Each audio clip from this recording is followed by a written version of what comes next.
Yeah, the Knicks were down 15 points at the half. Third quarter, though, they go on a 17-5 run and got back into the game. Yeah, they did. And, you know, that was good to see that kind of fight. It really was. And that Cleveland Cavalier team, they shot the three well in the first half, but they started to cool off a little bit from the three-point line, and that allowed the Knicks to make this run.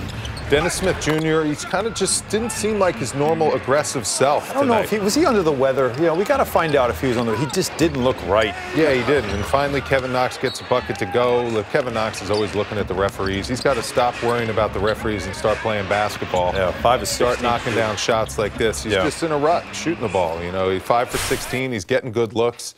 For some reason, you know, he goes through these streaks where, you know, he misses by wide margins, and he gets an open shot, and he shot 2 air balls just out of nowhere, and that was a little bit of a head scratcher. But he's just got to continue to keep working. It's good that he's getting this type of experience, especially in the second half and then the fourth quarters. But it's got to be heartbreaking on especially the coaching staff to go through all this losing, because I know they put in a lot of time, a lot of effort to prepare these guys to prepare to win, and you know, to put yourself in positions where you can't get it done on a nightly basis. It's not easy. Yeah, that's like the point I was making too. That run happens after the Knicks go down by 17 in the third quarter, after already being down by 15 at the half. So you know, again, it makes you wonder, why does it take so long for them to finally turn it on?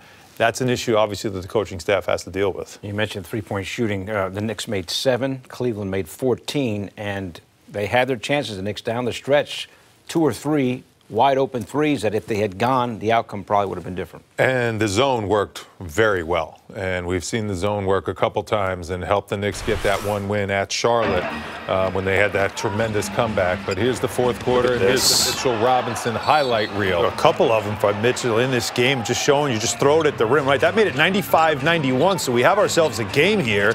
The Cavs were scoring, but Dennis Smith quiet, but that was a great drive there, 97-93. Filipino's favorite player, Kadeem. Another 16 in the second half for him. He takes it to the basket. It's 99-95. Now, here's a big shot here. As Knox missed an open three. That is just miscommunication. Jordan Clarkson hits that 105-98 now at that point. But this is a huge shot. Cornette, who had a big fourth quarter, knocks that one down. Now, with ease and rhythm, he hits that shot, and you think, boy, if he can get another look, they have a chance. Well, look at this. Now, he gets hit, but Wally, when you can set your feet and take your time, right? It missed left.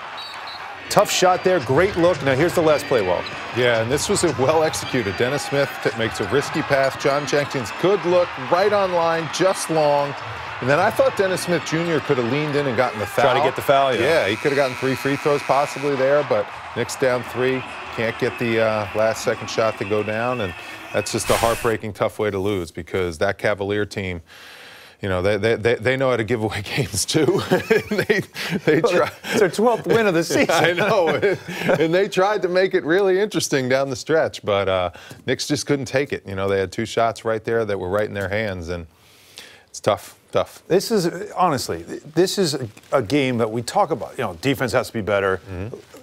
You have to just have players that can shoot the basketball. Yeah, oh, absolutely. I mean, when people say, well, why aren't they winning? Why can't they win? You could point to all the different fundamentals. But if you're a 43% shooting team as a team, which is 30th in the league, you're going to have a hard time winning basketball games. You have to make shots. Coaches can't make up for, you know, shooting makes up for a multitude of sins. Chuck Daly used to say that. So you need guys that can shoot the basketball in order to get wins, especially in this league with how good the shooters have become all over the periphery and the landscape of the NBA. So hopefully the Knicks can figure it out and get in the gym, get to work, and get some makers in this place. That's right. We don't need shooters, Bill. We need makers. I don't want takers. I want makers. Yes.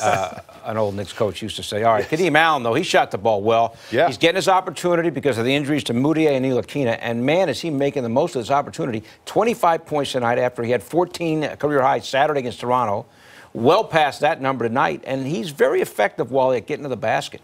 And he's smart. And I'm sorry, this whole age of you got to get up all these three-point shots, that's not for every player.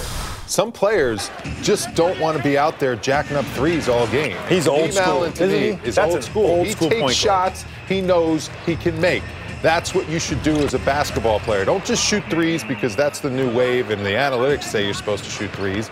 Get to a spot on the floor where you know it's a high percentage shot for you. And look at what he does on these shots. That's mid-range. That's easy shots for him. That's practice shots that he does every single day in practice. I'm telling you, sometimes settling for too many threes, and I hate seeing guys in today's NBA when they have a wide-open 18-footer and then they start dribbling back to the line and looking for the line. Come on back.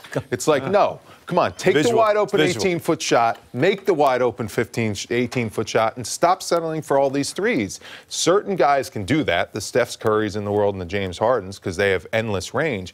But some players don't have that type of range. Take the shots you know you can make, and make some mid-range shots like Kadeem Allen did. It also puts pressure on the defense, doesn't it? I mean, if you're making those shots in the mid-range, it's forcing the defense to have to worry about that. And I think that also then allows, if you have some spacers who can shoot the three, it does allow then when they come onto you, then he can kick it out. The issue is you don't really have too many guys that space for you right now on this team. But 26 years old, you know, not a typical second-year player. This is a guy he's a veteran. That is an older player. He obviously played the full 4 years of college, but you know, he's a guy that's getting the opportunity playing with the Knicks. And you heard David Fizdale in the previous game how much he loves the way he plays, how hard he plays. And you're seeing it right now. He was getting the minutes down the stretch. Imagine that. He also had 6 assists to go with 25 points.